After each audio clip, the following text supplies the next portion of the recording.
Howdy folks, it is Diecastbuffet here again, and welcome back to NASCAR Thunder 2003. It's time for the Bristol night race, the Sharpie 500. Oh boy. So, if you missed the last race, Terry Labonte won Talladega in a thriller that had two gigantic crashes. It was a classic. I mean, you gotta check that one out. And then the race before then, Watkins Glen, Tony Stewart pitted on lap 2, the only guy in the entire field to pit on like lap 2 or lap 3, and outfoxes everyone to win it. I mean, this playthrough has just been, it's been magical. And check this out. Tony Stewart, second in Winston points, were third, only 84 points out. We got a great chance at this. And looking at our eliminations, Ryan Newman gained a lot of points, so he's still alive with the hunt with 12 drivers. Actually, I got to consider Bobby Labonte. He's only 2 points out. So Labonte and Newman are on the cup stub it. Let's check out some other awards throughout the season. How things are going. Here's our weekly ones. You can pause it if you want to. Notice there hasn't been a rookie of the race. The 136 car, I don't think. Yeah, he has not been running all the races. I don't know if it's male or female. Katrina Good, I think, is the name of the driver, but they have not been running every single race this season. So that's kind of interesting. In the Rookie of the Year battle, you can see right here, only 7 starts this year. Pole Award, we got 4 thus far. Jackpot 5, we won that at Talladega earlier this year. Manufacturer Championships going to 4 thus far. And the lap champion, Dale Jarrett, by 1 over good old Jeff Gordon. Your upcoming schedule is going to be Bristol, Darlington, Richmond, and Michigan. Good racetracks coming up. It's going to be a lot of fun, guys. So, our paint scheme for the Bristol night race. Let's run the peel out reel and 40. Let's give us some great luck at Daytona. Let's bring it to Bristol. Alrighty, folks. We had a great qualifying effort. Top 10 qualifying. That is like huge for Bristol, especially for the night race, because you're going to see a lot of fenders bent. It's going to be a good one. Let's go trackside.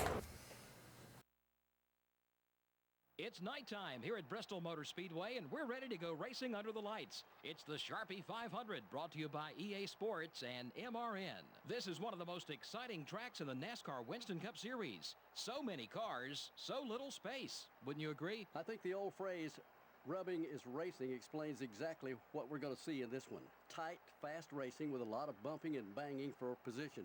Just what these NASCAR fans love to see.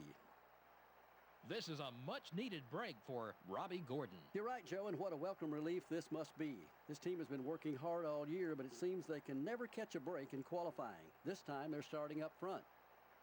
Jeff Burton has put together a great season so far. He just needs to keep digging like he has been. Sometimes when drivers reach the top 5 in points, they start to push themselves too hard on race day and wind up losing spots instead. I'm sure he doesn't want that.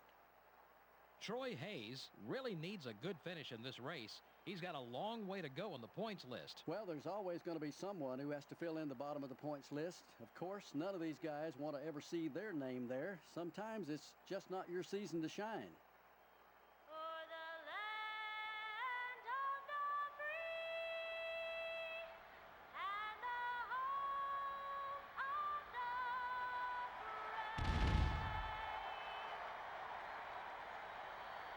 Gentlemen, start your engines.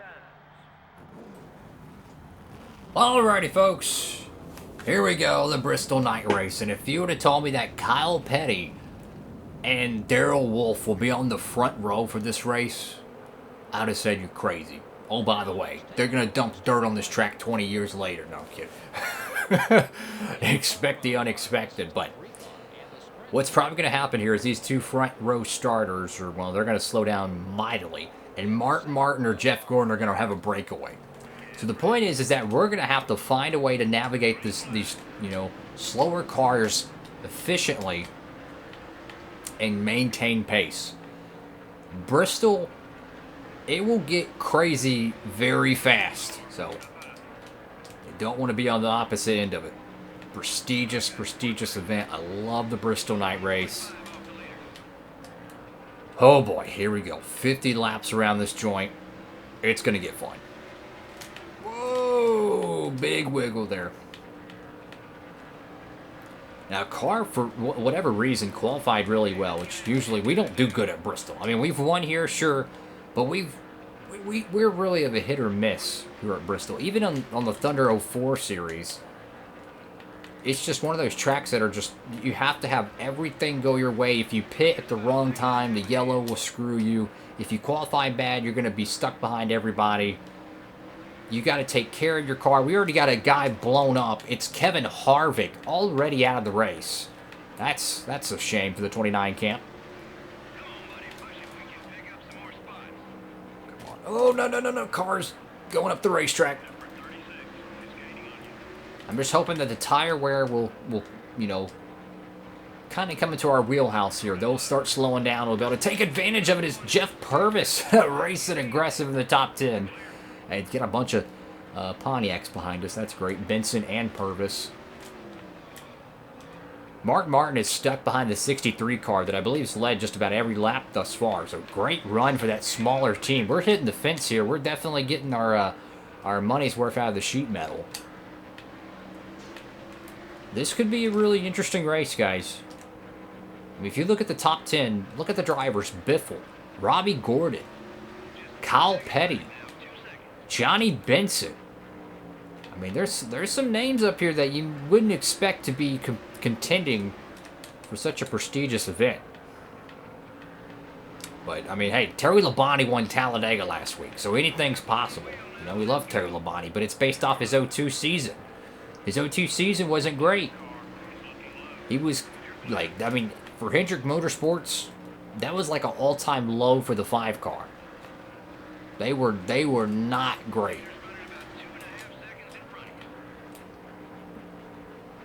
We're just not able to gain anything on them. I don't know what we can do. Can we overdrive the corners?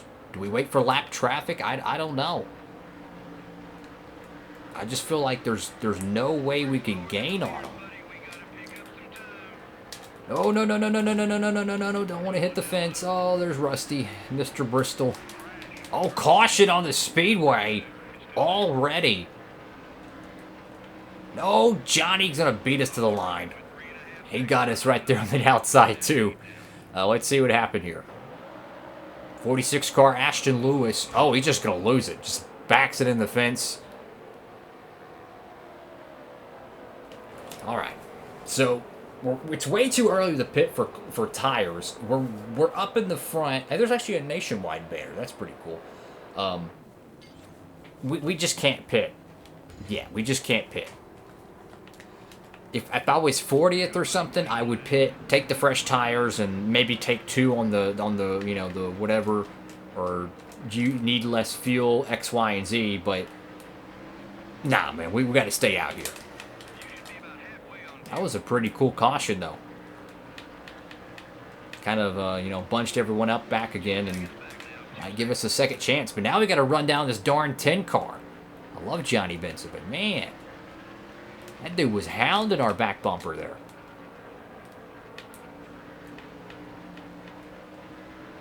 Come on. I mean, I feel like we got to overdrive the corner just to even get close to him. Look, it's Bristol, man. I gotta try it. I gotta move him up a little bit. It's Bristol.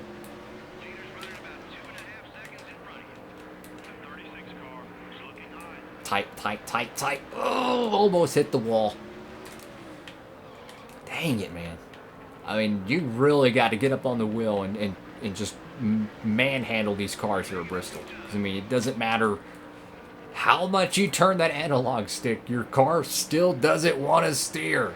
And now with, you know, the potential of pit stops any lap now, it's going to get dicey. Because here's the million-dollar question. Do you pit or do you wait for a caution? That is the million-dollar question. Oh, Rusty got real loose there. I mean, Tank slapped the fence. If we were on the outside, we would have got collected in that nonsense. That is how close it can be at Bristol. That's Winston Cup racing, when the AIs actually have issues. Unlike the modern-day NASCAR games that they're not even playable. Keep in mind, this game was released 21 years ago. And it's still better than anything that's been on store shelves the past probably 13 years.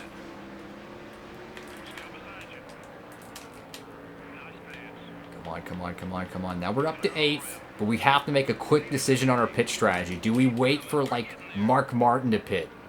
Or do we go contrarian and do our own thing? I don't know, guys. I'm like, I have no idea what to do on the pit stop.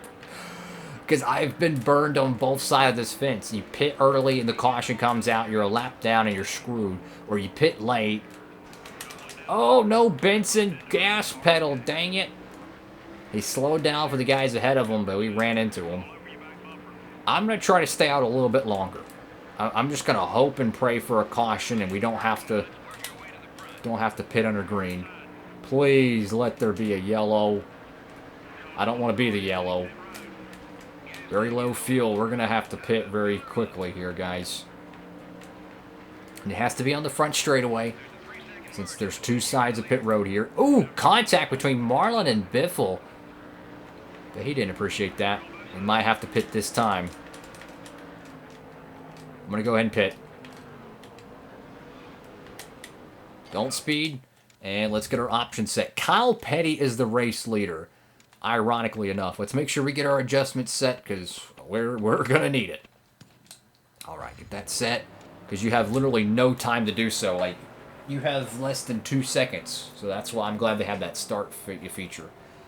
How y'all doing, fellas? Make sure to like, comment, and subscribe. If you're new around here, we're like on like season 9 of this, right? And it's been fun. We've won over 100 races just about in this playthrough. We're in the 2010 season. It was actually the first gameplay series on the channel, I think. Yeah, I think it was the first one. We got massive damage in the back now, which is going to affect our overall speed because the spoiler's bent, so go figure on that. That's going to affect us for the rest of the night. But you know what? We didn't get the caution. We had to make our green flag pit stop, and now we're going to have to... Oh, no, no, no, no, no, no. Now we got nose damage, too. Yep. Just great. So now we have nose and rear damage because we ran into Johnson. I didn't anticipate him to slow down that much. I think we're still a lap down. I mean, there's just chaos all over this track. I gotta watch the damage on the car. We still have 20 more circuits around here to go. For whatever reason, the car's handling a little bit better. I don't know if it's the PSI adjustment or it's just the fresh tires in general, but it's turning a little bit better, which is always nice. We're 13th here, so I mean we're not out of the running for a good finish.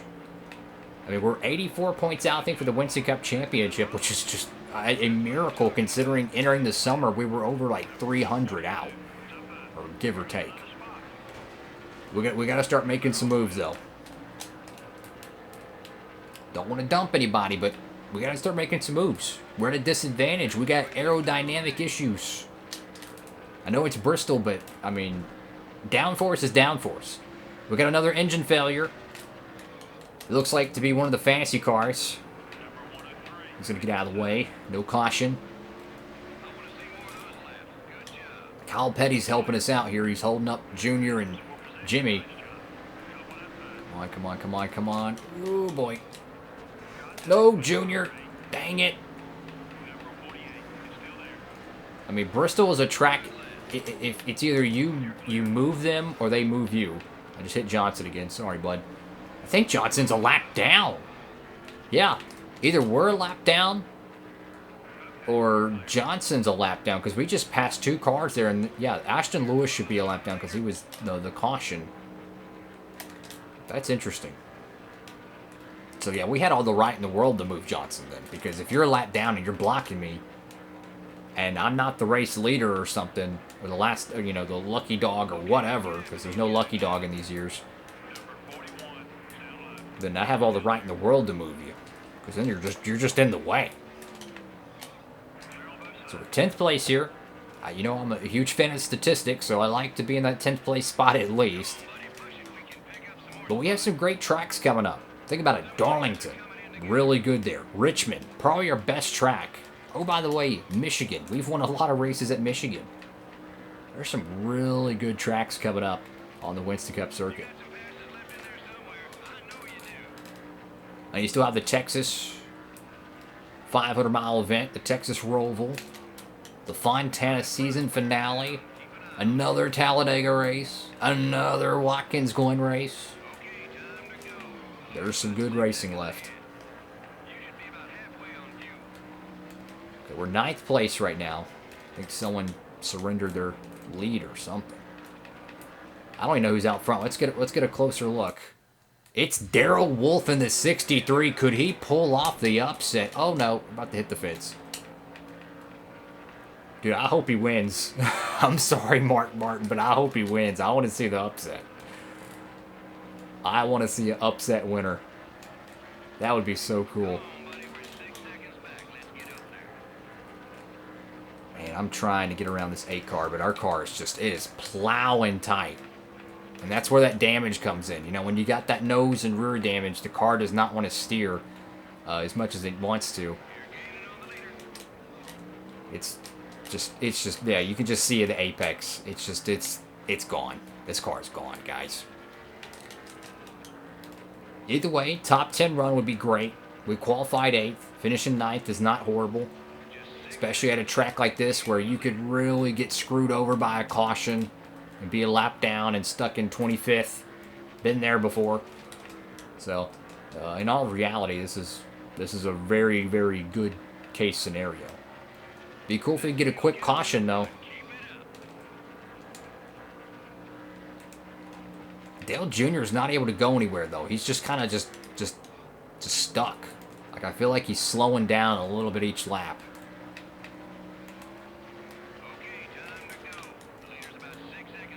I mean, we're catching them pretty good here, but can we complete the pass? We'll get an update on the leaders, don't worry. See how this big 500 lap event goes, even though it's only 50 laps, but you get what I'm trying to say. It's a Sharpie 500. It's kind of ironic how they allow a Sharpie sponsorship in a video game, and you have to be, what, 18 to at least to get a Sharpie, or 21 or whatever. It's kind of interesting.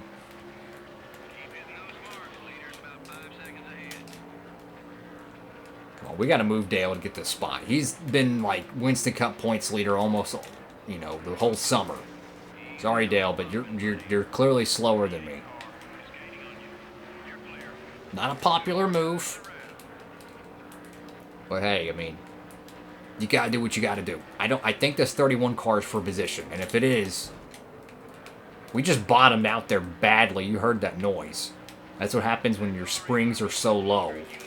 And you go over one of the bumps in the tracks, because these tracks actually do have bumps designed and programmed into them. We're not going to pass the 31, but we should be able to hold on to 8th. But there's actual bumps programmed into the track, like if you go over where the tunnel is. I forgot to check on the top 5, by the way. Your winner. Wow, he did it! Wolf wins the Sharpie 500. Kyle Penny gets 6th. What a finish. I'm telling you, man, this game is... It feels like the 2022 season where there's just so much parity. I mean, literally, Terry Labonte won last week at Talladega. And now, freaking Darrell Wolf just won the Bristol night race. This game's got it all, y'all. That's why it's regarded as one of the best ever. He qualified first, led the most laps, whipped the field, and won the race. That is remarkable. I mean, that is, like, remarkable. And looking at here, Johnson gets a top 10. You got 2 fancy drivers right there. I mean, just what a great finish there. That's so cool. Upset winner, man. Love to see that. Sterling Marlin dipping down in the points. Rough night for Jeff Gordon. Let's see, the bottom of the barrel is going to be Kevin Harvick. That might end his Winston Cup chances, and it probably does. But hey, we got around Earnhardt late in the going, so the usual suspects who got around, the only one we let go was Stewart and Jarrett. But hey, we did great. Thank you all so much for watching the video. If you can, please give a huge thumbs up, like, comment, and subscribe. And for all your diecast shopping needs, guys, feel free to check out that promo code down below. Use code DIECASTbuffet at checkout. And our friends at Circle B Diecast, you can save on shipping. Any orders, $30 or more, don't have to use it. And check this out. The average speed of this race was 99.99. Which car number do we drive? Number 99. Oh boy. That's all for now. Have a great one, everybody. God bless. Diecast Buffet. Signing off.